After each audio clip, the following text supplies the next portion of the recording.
In this session, we will look at creating invoices. It is important to create the invoice for our customers and our students in order to record their debt. To create an invoice, we go to Sales and then Tax Invoice.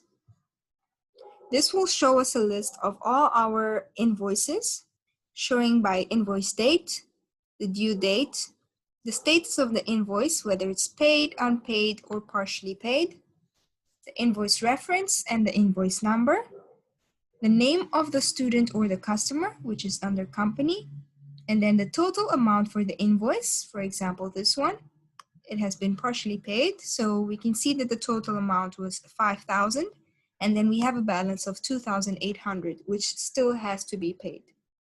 So to create a new invoice, we just click Create, and then you add in the company, which is your customer or your student.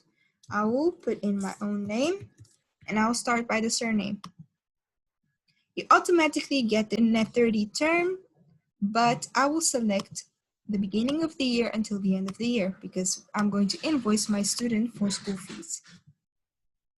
Okay, and then I'll click Add to add now the item that we recently created for our invoice. This learner is in grade R, so I will create school fees for grade R. As you can see, the line was filled in automatically. The next step, I will go to addresses just to double check if the guardian has been selected for this invoice to be billed. And that's it. I will post. If I want to print this invoice, I'll just click on print and then tax invoice. It will allow me to print my invoice.